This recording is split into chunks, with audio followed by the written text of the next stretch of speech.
वाह कांवर तो हमर पूरा चकचका गे। बाबा हो बस एगो छोटी चाके अर्जी बा, हमरा के मेहरारू करिया ना गोर दीह।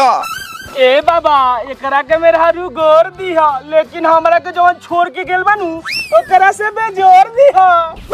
तोहर बाबा ना हो कि हमरा बाबा पर लोट देवता रे, हमर बात के भुला देयन तो। हमरो कांवर में बाबा बारन। बाबा सुन लेनी ए बाबा मुस्कानवा से शादी रचा दी, यही लोगन में बैंड बजवा दी। जय हो भोले बाबा। अरे सब युवा के इहे समस्या बा का रे? हाँ तो दोसर कौन समस्या हो सकता? हे भोले बाबा फिर से निर्मल कर दी हमारा गंगा माई के। रे हम ना देख भोलवा की एक सवेरे से पूरा गांव के कांवर सजावता। ए त भोलवा भोला बाबा के पकिया भक्त नु ह। चल ना कांवर में लगावेला दूगो घंटी मांग लियाई आ कल्हे के का प्लान बा इहो जान लियाई। सही कहत रे, चल चल चल चल। तोहरे भरोसे भोले बाबा कांवर बनैनी हो, ए भोले बाबा कांवर ले आईनी हो, ए भोले बाबा सुनी ना हम रोला चारी दुआरी तहरा आइल बानी हो। का भोला तू तो पूरा टोला के कांवर लेके बैठल बारे सजावेला। का करबे भाई, सब भोले बाबा के कृपा बा, पुण्य कमाए के सौभाग्य प्राप्त भेल बा। पुण्य कमाए के चाही, कहनिया दूगो घंटी दे ना। दूगो घंटी लेबे तो दूगो हमरा सांप घटता दे। ना रे भाई हमनी तर 4 गो सांप रहलो ठोक ले बानी। ठोक ले बारे तो कहाँ घंटी हो भाई? आई का हो दूगो लागल। अच्छा भोले बाबा के बात बा, वही से दूगो घंटी तोरा के दे तानी, ना तो तोरा के खर के सामान देवे के मन ना करेला हमर। भोला भाई घंटी तो दे देला, कल के का प्लान बा? है प्लान का बा? बिहान सवेरे सवेरे पूरा टोला भोला के दुआरी एक साथ चले के बा। ओकरा से पहले भोरे भोरे उठ के भांग धतूरा बेलपत्र फूल उल सब तूर लियाई आ गंगा नदी जाके नहा के जल उठा के आ चल जाई भोले बाबा पर चढ़ा के अपन अपन अर्जी लगा देवल जाई। ए भोला चल ना अभी फूल बेलपत्र भांग धतूरा तूर के रख दियाओ। ना ना ना ना ना भोले बाबा पर बसिया चढ़ावल जाई, तनका सवेरिये उठल जाई, लेकिन ताजा ताजा सब तूर के भोले बाबा पर चढ़ावल जाई, तब नु बाबा के मजा आई। हां त इहे बात रहो, काले भोरे भोरे सब गोरा चल जाई फूल तुरे। चल ठीक बा। अरे भाई तू का करता रे? कुछो ना, 1xbet पर गेम खेलता नी।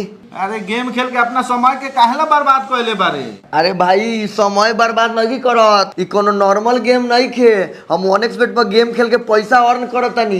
पैसा अर्न करता है? हाँ कैसे? हई देख, हई क्रैश गेम बा, एकरा में प्लेन क्रैश होके से पहले ही हमरा रोक देवे के बा। हई देख हम 5000 रुपया लगैनी, आ प्लेन अब जितने ऊपर जाई उतने हमरा प्रॉफिट होई। आ हई देख प्लेन क्रैश होके से पहले हम रोक देनी, हमरा प्रॉफिट हो गेल 11300 रुपया के। वाह ये तो बहुत अच्छा गेम बा।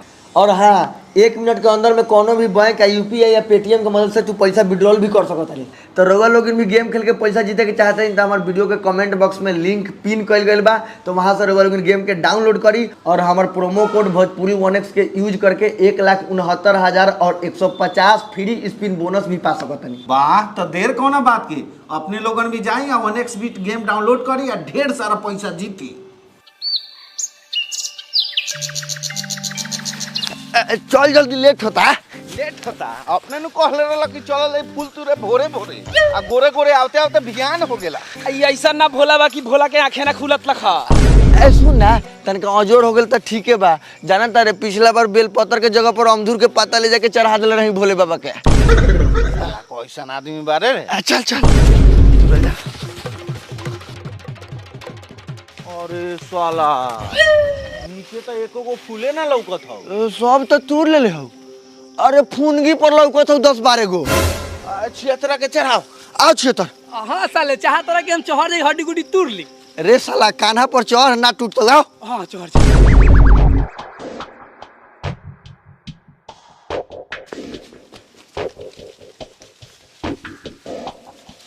भोला हां भरलाओ कि ना? ना हमर तो भर गेला। इस साला कहाँ ढूक रहले अरे? हम भीतर तुरत रहनी है। अब भीतर के बोतल है का? खत्म भर गेले पानी। तो दे 2-4 गो। तू तुरले है ना कि हम दियाऊ? चल वही में मिल बांट के ले लेवल जाई फुलवा नु सब गोरा तूर ले ले हौ था। ए माही भोलबो ओकनी आइल हो फूल तोड़े रे। हाँ दीदी पूछ ना कवरवा हमनी के सजाइले हो कि ना। हाँ ठीक चल। कुछ लौकत हो हमरा तो लौकता लेकिन भोलवा के नहीं खे लौकत। ए साले हमरा सब लौकता। भोला फूल तोड़ लेला। हाँ फूल तो तूरिए ले ले बानी सा। उ हमर कावर सजा देले बारा। हाँ तोहर कांवर तो एक नंबर सजैले बानी। सब गोरा के कांवर में 2 गो घंटी बाकी तोरा कांवर में 4 गो घंटी आ ऊपर से 10-20 गो फूल के डंटी बांध देले बानी। हम पहुंचा देम घरे। ठीक है। तू तूर ले लू। हाँ हाँ तनी हमनी के लेट हो गेल आँख ना खुलल है 2-4-10 गो फुलवा में से दे दो हमनियों के काम चल जाई। अच्छा ठीक।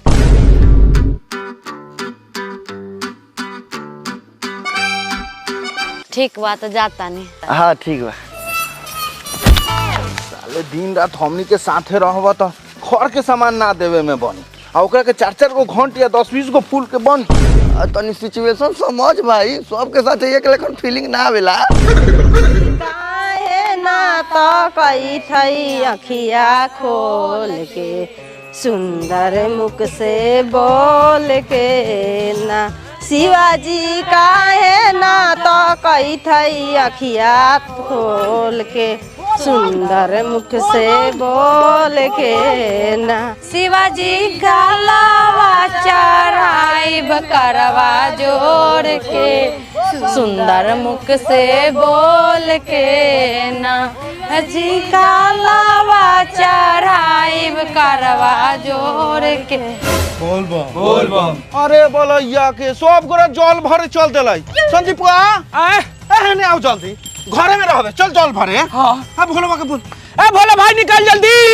रे साला रे हमरो के साथ ले चल। हम भोलवा के चक्कर में ही ढोलवा के भूल गेले। चल चल चल चल चल चल चल। बम बम बोल रहा है काशी। बोला हाँ ए तोरा जैसन भोला बाबा के भक्त घर में रही तो जल ढारे के जाई रे। अरे पर्वतिया के साथे चलल जाई तनी मजा आई। ए तोहर पर्वतिया तो कबे अगरबत्तिया लेके गेलाऊ। का बात करत रे। हाँ चल चल चल चल जल्दी चल। बोल बम बोल बम बोल बम बोल बम बोल बम बोल बम बोल बम। छिपी भारी लिहालू है गौराया छता चंदन है बोल बम बोल बम बोल बम बोल बम बोल बम बोल बम बोल बम बोल बम बोल बम बोल बम बोल बम बोल बम बोल बम बोल बम बोल बम। बहुत अगर दूर है आना जरूर है। बहुत अगर दूर है। बोल बम बोल बम बोल बम बोल बम बोल बम बोल बम बोल बम। रउआ झारी झार बिराजी रे बम भोले पार्वती। बोल बम बोल बम बोल बम बोल बम। ए दिलीप हउए पर्वतिया के गुरु बका रे।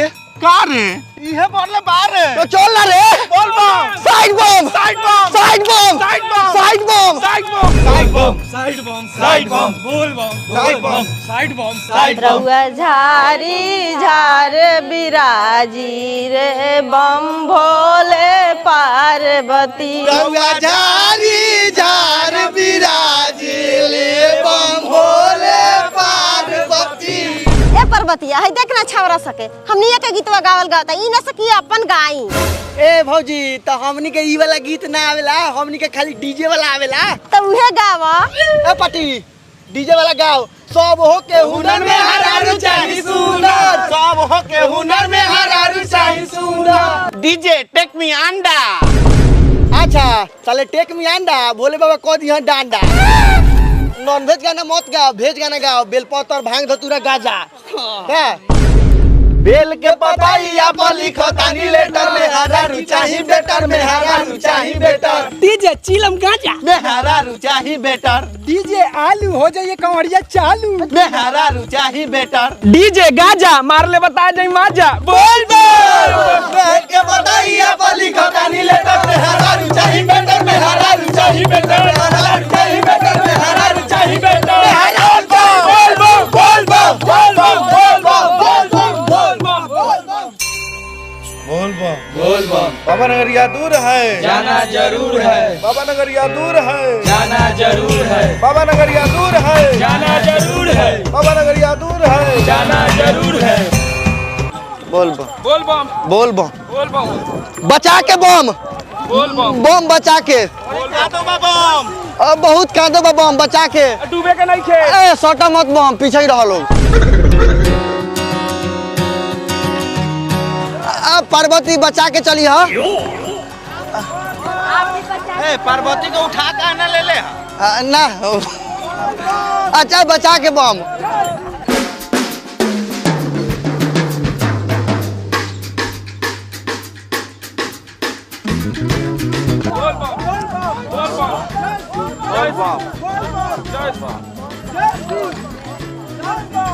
बड़ा भीड़ हो रे दिलीप बाबा। बाप रे बाप, जल कैसे भराई रे? ए, चल वही में भराई अब आ गेल बानी तो पीछे थोड़े चल जाई। चल चल धक्का मुक्की होई त होई। बोल बम बोल बम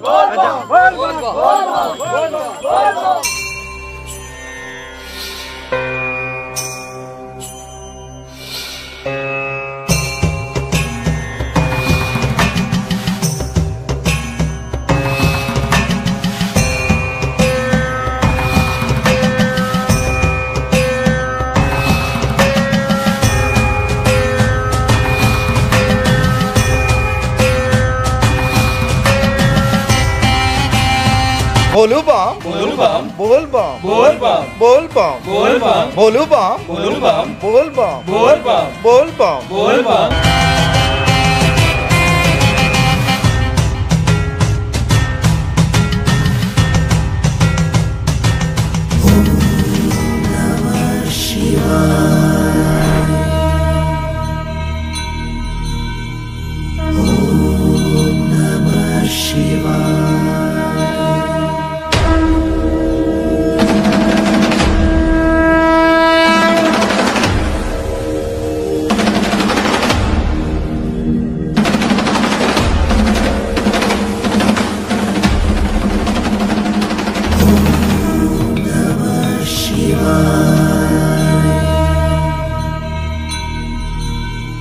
बोल बम बोल बम बोल बम बोल बम बोल बम बोल बम बोल बम बोल बम।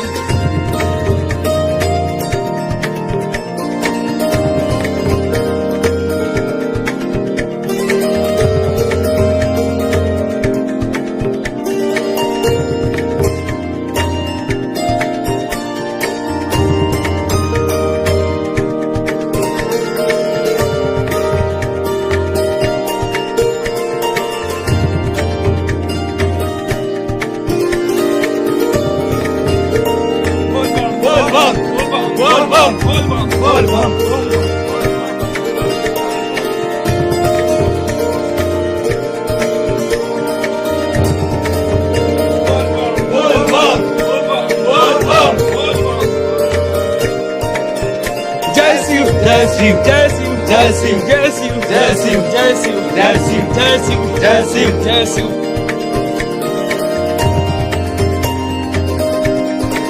बोल बम बोल बम बोल बम बोल बम बोल बम बोल बम बोल बम बोल बम बोल बम बोल बम।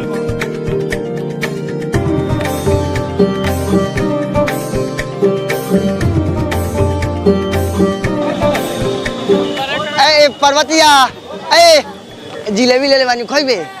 हाँ ए भौजी तोहनी के जा हम तनका भोलवा के साथे जिलेबी खा के आवत। ठीक बा जल्दी आइए। आ जा ए तोनियो जो हम तनी पर्वतिया के साथे जिलेबी खा के आवत तनी। एने कारी कोनो ना आवल है एने बैठा बतियाई जा। ठीक कइलु भौजी के भेज देलु हमहू दोस्तों सब के भेज देंगे। हां हई देखो तोहर पसंदीदा जिलेबी लियल बानी खा। ला तू खा। पहले तू खा ना पहले तू खा ना।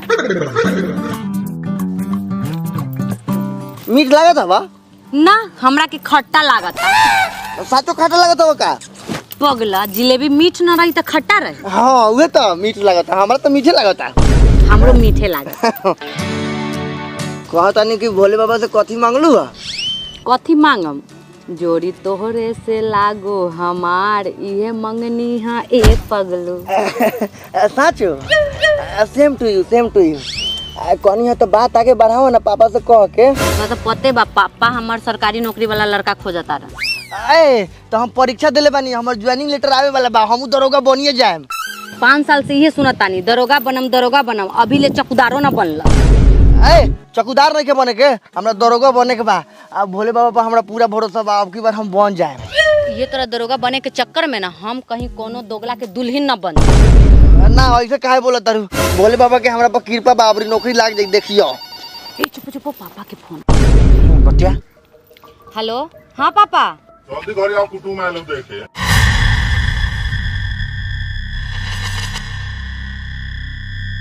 का भेल जिलेबी का मीठ जिलेबी बा 1 नंबर का भरता के दुकान में के। तुहे बैठ के जिलेबी ठूस हम चलनी घरे, हमरा घरे कुटुम से देखे बलाइल बा।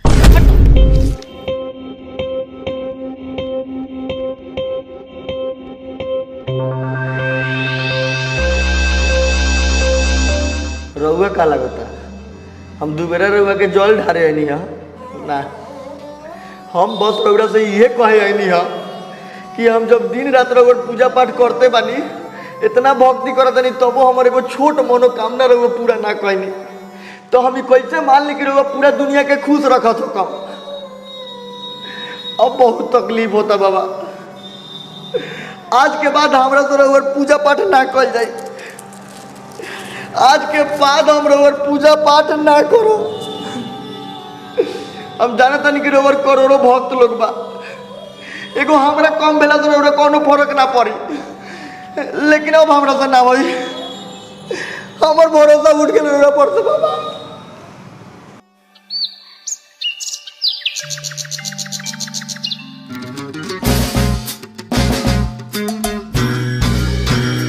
ए चाची, भोला यादव आ शिवनाथ राय के घर कौन बा? का भोलवा के माई बैठल हवा? अच्छा भोला के माई बानी। हैली भोला के नाम से डाक घर से का देलक ह उनका के दे दे हम। कथी के है बियाह शादी के है काट का? चाल करो भोलवा के अपन पढ़ता हुआ बोलावा सुतल हवा ये बेरले। ए भोला ये दरले सुतल है, ये बियाह शादी के काट आइल है, आओ ना। कितना बियाह शादी के कार्ड आवत है रे, देखियो।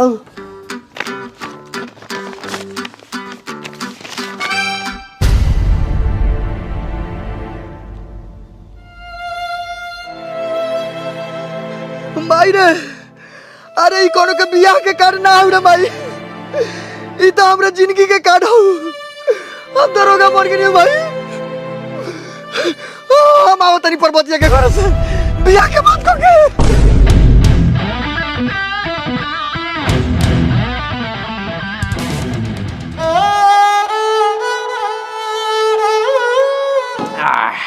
तब नाश्ता पानी तो होइए गेलक, तक बबिया के बोला देवल जाओ कि हमनी के देख ली आ हमनी के डिमांड बा से कोही लड़का के सरकारी नौकरी नु बा का कुबरुद्दीन जी।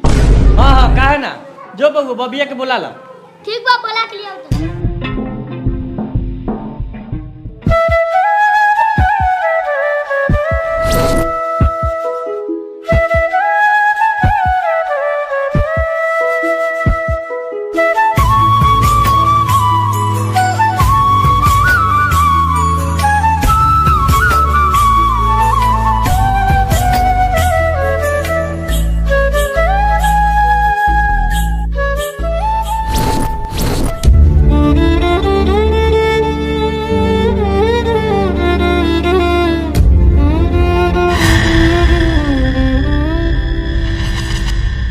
लड़की से जब पूछे के बाद से पूछी।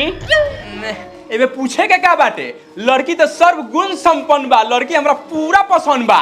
बबी तू अंदर जा। अब लेन देन पर तक फोकस करल जाओ। अच्छा रउआ बोली ना, हमरा जे सकान होई से दे हम। मान ली कि लड़का के हमरा सरकारी नौकरी बा, तो तनी मनी तो डिमांड सही के पड़ी। सुनी है कि एगो मार्केट में फॉर्च्यूनर गाड़ी आयल बाटे, जाना पर बैठला पर खाल ऊंच ना बुझाला, उहे एगो बढ़िया आ ज्यादा पैसा का है 10-12 लाख रुपया दे देम, शादी हो जाई। का कुबरुद्दीन जी? अच्छा रउआ लइका कथी में नौकरी करलन? सरकारी नौकरी बा। सरकारी नौकरी बा त कथी करलन? चपरासी में। ओ चपरासी, जवन स्कूलवा में पानी पियावल दिन भर। हाँ तब का आ झाड़ू पोछा करल हाँ साला झाड़ू पोछा करे वाला आदमी फॉर्च्यूनर पर चढ़।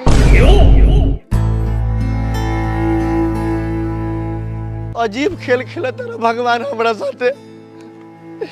एगो हाथ में संजीवनी बूटी देता रहा, एगो हाथ में सल्फास के गोली देता रहा। ना चाहिए हमरा ई नौकरी, ना चाहिए हमरा कुछो।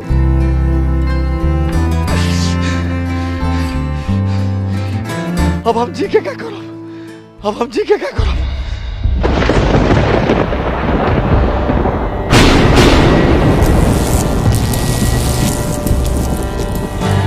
भोला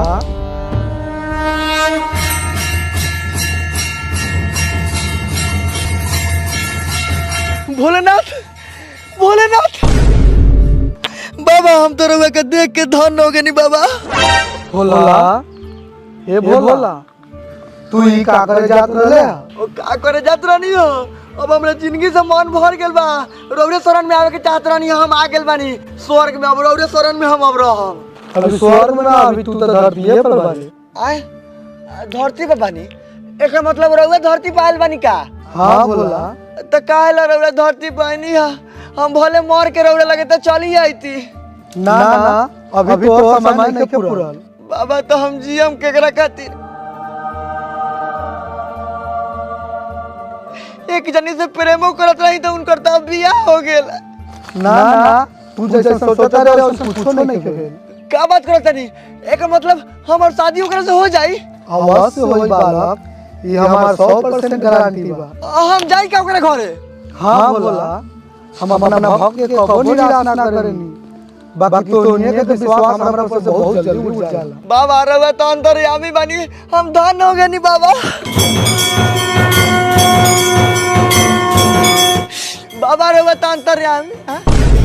बाबा बाबा कहाँ गए नी बाबा? बाबा जय भोले बाबा, जाते नहीं हम। पापा कौना शौक में पड़ल बार जे होखे के रहे से हो गेलक। सरकारी नौकरी वाला लड़का से बियाह करे खातिर घर द्वार बेच देबो ना तैयो पूरा ना होई। सरकारी नौकरी वाला से हम सोचनी है जे शादी हो जाई तो सब दिना के टेंशन दूर हो जाई। ये टेंशन दूर हो गेलक।